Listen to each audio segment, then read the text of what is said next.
What's going on, everybody? Mike McFarland here, coming back at you. Friday, the 22nd of July. Going to give you another public rundown. This will be the second one this week.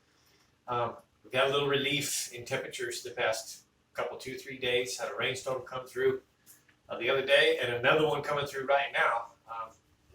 Much needed. Not enough rain to change anything, but enough to cool things off. And it has, when I say change anything, I mean change lake levels. But it has changed water temperatures, and it has changed the positioning of the fish. Most definitely had a great morning this morning, and I'm going to give you a few public tips to tell you about it right now. So first thing is, as always, the board. We talked the other day. 39621 was on Wednesday. 39611. Like I said, we're dropping about half an inch a day right now for an average. Water temperature actually cooled down. So Monday it was 86.93, then 88.93, 88.93, 88.93, and again this morning 86.87. Really interesting to see this roller coaster like what I would talk about in February, March, or really January, February. I talk about the Texas two-step, how we warm up, cool down, warm up, cool down, warm up, cool down. It's been extremely strange weather year, period. All together with not so much a heavy winter, but a longer winter than normal. It really carried out, and so we're still Texas two-stepping. When you're fishing in July, it seems like fishing in June, and there's brim spawn always carries all the way into August, but not a majority of the brim are spawning in July or August. They're usually a majority spawning in May, June. There's a majority of brim spawning right now. It's just a really strange, long, drawn-out season of 5 or 6 months period. Been interesting. It's been great. No negative in it, other than the lake being a little lower than I like it, being a little more dangerous, but it's fished great.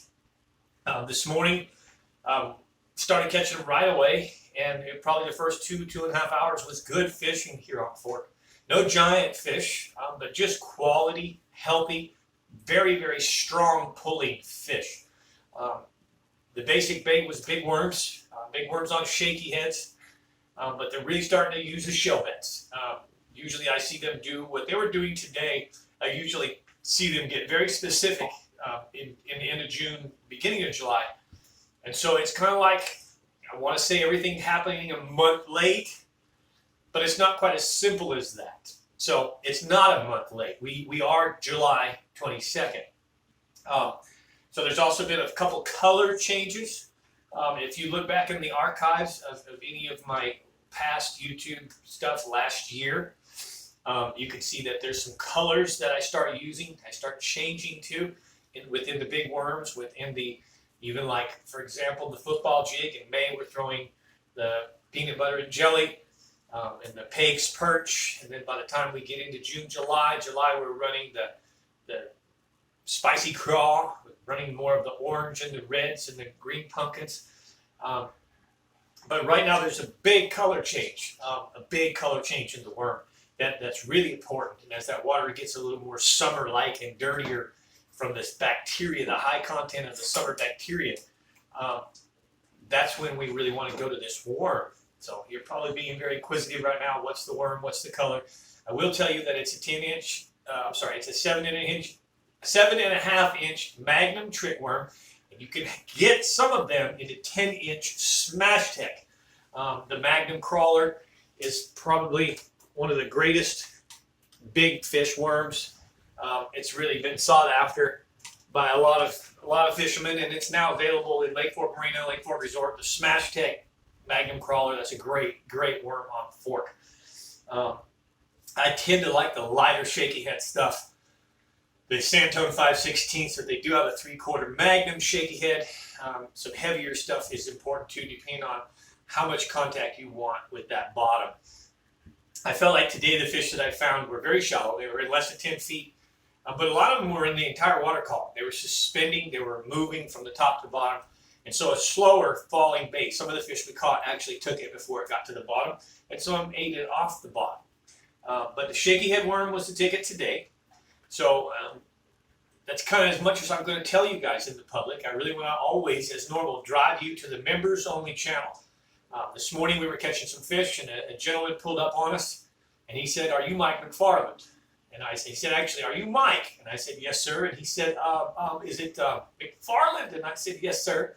And he said, "I subscribe to your channel, and it's really neat to see you out here doing what you say and catching fish." He said, "I caught a few in the corner over there, but I watched you catch those fish, and now I know, 100%. I believed you. I follow you. I'm a members only. But to watch you catch those fish like that, and come in, and he come in just to thank me and say hi for everything that I do.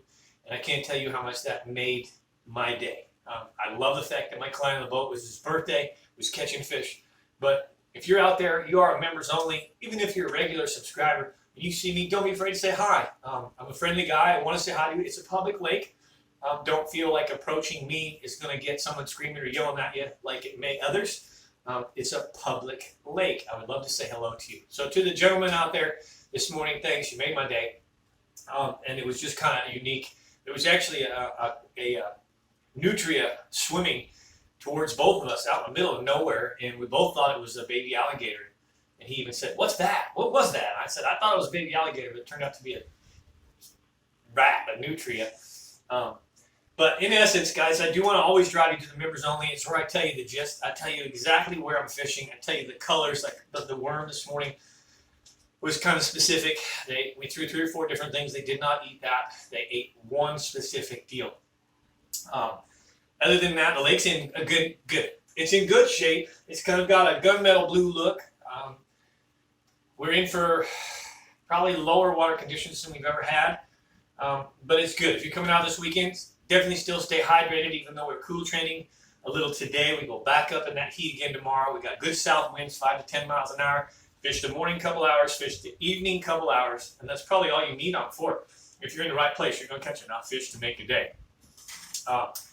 My client brought up something today that I do want to share with the public that was pretty unique, because as I went through it, answering this question, it became really clear to me how valuable the question he asked was, and how valuable my statements back were to him and myself.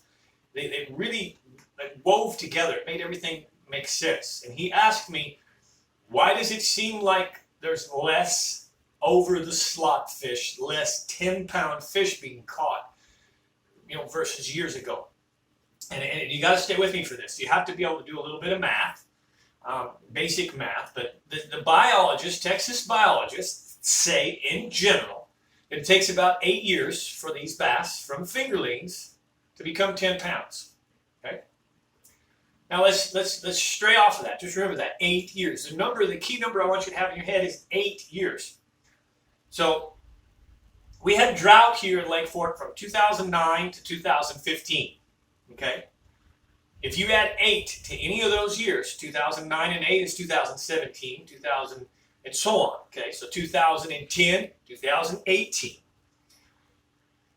During drought, you actually have, when you have a low lake and droughting lake, you actually have a dying lake. And want to be very cautious and not mislead you. It's not dying, the whole lake's not dying, but your fish population is lessening. And it's no different than cattle in a field. If you had 10 1,000-pound cattle in 5 acres, and you cut them back to 2.5 acres, you're going to change some variables in those cattle. So it's the same amount. It's called a cubic square of water. So when we lower a lake, we lower the population of fish little by little, not overnight, but the bigger fish tend to stay alive and they gobble up the younger fish, etc. And the population decreases. And so here's where it decreases, is in the future spawn. So if we have a 2009, the lake is low and we have a bad spawn, 2009, 2010, 2011, 2012, we have a lower spawn rate, okay? Less fish population being born, less fish population living through it, growing up to be older, okay? Then you're decreasing, okay? In 2015, we flooded, and we came back to the reverse. Boom, big outflow of fish. Shallow water, full of vegetation, full of brush. The population is growing. So now by using the number 8, when I first came here in 2014, my first season we had 12 fish. 12 fish with the clients over the double digits. The second season we had 7, 2015. In 2016, 2017, 2018, 2019, 2020, it's gotten less and less and less. Not just for me, but for the overall. By the math, 2009, 2010, 2011, 2012 were extreme drought. 8 years in those puts us to 2022 even. 2014 was we were still 8 foot below full pool. 2022, we still not seeing a lot of double-digit fish. 2015, the lake flooded and boom, massive spawn. 2016, another massive spawn. What are we seeing a lot of the last 2 years? 8 and 9 pounders. This year, Bass Lady Brook has 15 fish in the 9 pound range. I saw more 8 and 9 pound fish caught by myself, by my clients, by Brooke, by other guides this year than ever. And the math adds up. 2015 plus 8 is 2023. These 8 and 9 pounders fish that we're catching today were born in 2015. It's called a cycle. All right? It's a biological cycle. We have 2015, 2016, 2017, 2018, 2019, 2020, and 2021 of awesome, full pool, super healthy spawns, and a big, big cycle of huge fish that are coming soon to Lake Fork. They're already in there growing up. The 8 and 9 pounders this year will be 9 and 10 pounders next year. And by 2024 and 2025, you will see a whole lot more double-digit fish being caught by the public, being caught by the guides, just being caught in general. So that's kind of, I hope that I spelled that out in a smooth way for you to understand it. But it's a cyclic nature, and that's what happens when you drought. That's what happens when you reflood. So we're droughted right now. We did not have a very good spawn this year. There was fry. There wasn't any place for that fry to hide. So it's getting gobbled up by everything. Birds, on and on. Brim will eat fry. White bass eat fry. Yellow bass eat fry. Everything gets gobbling. But that's okay because the lake is full. It is full of big bass. They're on the growth rate of 7, 8, 9 pounds right now. And you watch, 2023, 2024, we're going to start having a lot more double-digit fish coming to board our boats. So I appreciate you to let me share that lesson with you guys. Appreciate your public subscription. I'm very grateful. It's getting up there. The numbers on the public subscription are huge. But again, one more time, I want to invite you over to the members only. If you're wondering how you do it, just go to any one of my videos on the regular YouTube page, hit the join button, follow the procedure. It's easiest to do from your desktop or your laptop. It can be done from an iPhone or a phone, but it's a lot easier from the desktop or laptop. So try that, give it a shot. It's $4.99 a month. If you think I give you good content here in the public, you should go see what I give for $4.99 a month in the members only. You burn a gallon of gas or two, don't you? How many jigs did you lose in the lake last time you fished? How many crankbaits did you lose? $4.99 a month. I'm asking you, give it a shot. If you don't like it, all you got to do is unsubscribe. So thank you very much for your following. I'm fixing to show the worms that I caught them on this morning, the colors, the technique. Part of it this morning was the technique that we used. A client was doing something different at first, and I changed his technique, and boom, we were catching a fish. So appreciate you. I'm Mike McFarland giving you a Lake Fork rundown for July 22nd, Friday. If you're coming out this weekend, hope you catch some great fish. And if any of this information helps you, please share it back with me. Comment below. Hit the like below. Send me a picture of a big old Lake Fork special, will you?